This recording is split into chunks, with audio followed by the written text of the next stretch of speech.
Hi, my name is Caitlin Carpenter, and I'm here to teach you how to use EDpuzzle in a flipped classroom for math, specifically high school math. So, what I'm going to teach you is how to use EDpuzzle and log in and stuff. So, first, what you're going to do is you're going to click log in. You're going to log in as a teacher, and what you would do is you would sign up. It's really easy. They just ask for your first name, your email, your password, everything like that. Really simple. So once you log in, they'll bring you to this page, which is your home page. And what you can do is you can create classrooms. Really simple. You can add any class you want to. It gives you a class code so your students can join that classroom. And that way you can keep track of what assignments they did, what videos they watched, everything like that. So adding a classroom is really simple. Add a classroom. Let's do MTH 231. That's your math class. You go down, subject is math, obviously, and then grade, we can do 12th grade. So you save the class, and now I have this class. And once we get into this, you need to make a video. So making a video is really, really simple. You're going to create a new video. And what you're going to do is you can either do YouTube. They have Khan Academy, TED, all of these other options that you can do. I personally like Khan Academy. I use it as a student to learn, and I always suggest that my students learn it as well. So I'm just going to go ahead and pick out one of these. Very simple. An example, use substitution. So we're going to do the use substitution video. The really good thing about this is it gives you step-by-step instructions on how to make a video. This video isn't that long, so it would be very easy for students to use it for homework. Just simply tell them, all right, your homework today is to watch this video and answer the questions. The video is only 5 minutes long. It's going to take them 10 minutes maximum to do it.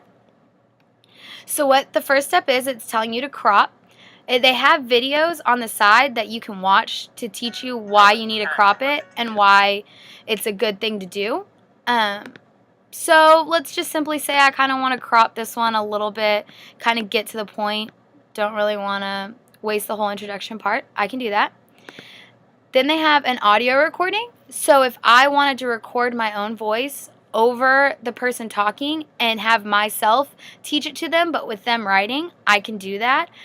The one thing about the voice recording is you have to record over the whole entire video or just not record over at all. You can't record over little sections of the video.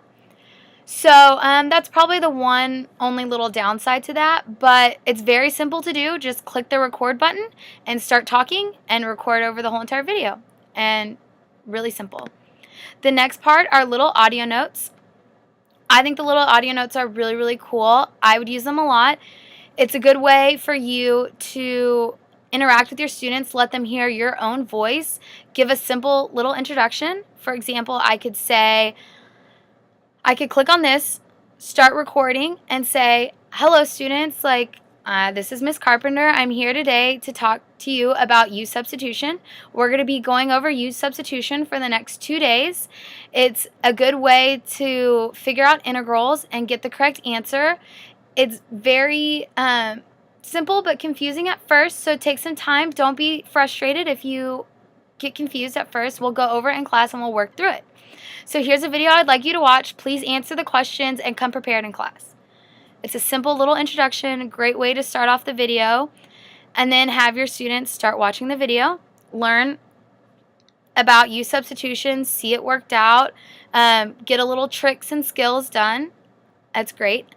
And then the next part, which I think is the most important part, is the quiz part. And this is so you know that the students are actually paying attention and are able to answer the questions that you want and getting what you want out of the video. Adding a quiz is very, very easy. It gives you this little video to show you how to if you need to. So what you do is you would get to a certain point on the video. X squared dx. So how would we go about? So I could click on this question mark, and what it would do is it would ask the students a question when they hit this point. The video would stop, and a little question would pop up on the side over here, just like I said. And as a teacher, you can have them answer an open-ended question, You could ask them multiple different questions. So like true or false, yes or no, like is it A or B? Like answer one of those. The next one is comments. If you're just like want to show your students like, hey, I think you should write this down and do the work with the video, it'll help you out. Or just a little comment about something that they can do, like, oh, the way they wrote the integral sign was really good, or like, remember to always put the dx, don't forget about it at the end of the integral, type of things. That's really cool. So we can add a comment like don't forget to put your dx at the end of every integral. So done. They added that, and they can keep watching the video by clicking continue. Go about solving this. So first, when you look at it, it seems like a really complicated integral. We have this polynomial right over here being multiplied by this exponential. Now we can stop it again, and we can ask them another question, like, okay, so open-ended question. What exactly is the derivative of e? And you can just simply come here to the x. Really simple, really way to write it, not confusing at all. Your students can read it, like, great. Then you can ask them that. And now they have that question. And you can keep continuing all the way till the end of the video.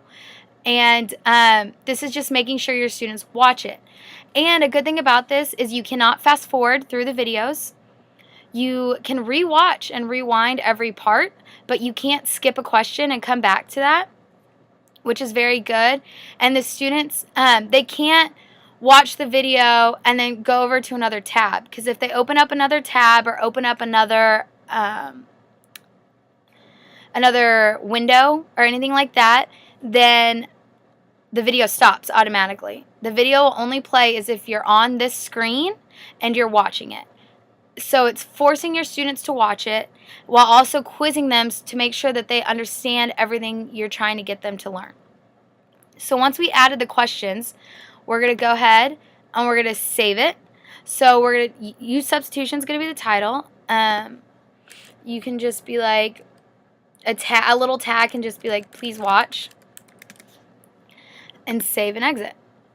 So now it asks you, what classroom do we want to put it in? Well, this is more of an upper level thought process, so we're going to put it in Math 231. And you can tell them to prevent skipping, and we can make it due by a certain date, which is really, really good. So we want it to prevent skipping, due date coming soon, save assignment. Now, when you go to your My Classes, Math 231, the assignment's right there, and the student can watch it, and you can see what they watched, how they watched it, exactly how it goes along. So it's just a really, really great thing to do that I think all students should have. And if you want to, on the student's perspective, when you log in as a student, this is what they're going to see. So they can log in with their Google account like this, and this is what they're going to see. They'll see My Classes, My Classroom's EDU 331, and here are all the videos that I have to watch. And I can see that I've completed them, and there's questions, and on their end, what they're going to see is something like this. It's going to have all the questions here, and it's going to have the whole time, only 9 minutes long, and every single time I get to a question, it's going to stop. And like you can see, I can't fast forward. Well, I can fast forward because I've already done this. But if I hadn't done it, I can't fast forward. But here's my question. Here's my answer. Really, really cool to use. And I just think this is a great, great way to use in a flipped classroom, because it allows the students to go home by themselves, get an introduction or an opening example of what you're about to learn, or just reiterate what you already taught them in class, and it'll give them videos and examples to help them with their homework. A flipped classroom is really great because the students go home, they kind of teach themselves, learn a little bit about themselves, and come to class with questions ready to go. You can have the students do their homework problems in class because a lot of students will complain saying that homework questions are always harder than the examples that you give in class. Well, if they're doing their homework in class with you, any problems they hit, you can talk to them about it and work through each and every problem with them and help them fully understand what to do. So I think a flipped classroom in a math class is great, and I think Edpuzzle is a great way for teachers to make sure their students are watching the videos, learning what they need to learn, and staying on track with everything that they're learning. So thank you so much. I hope you learned a lot about Edpuzzle and will hopefully use it later in your classrooms.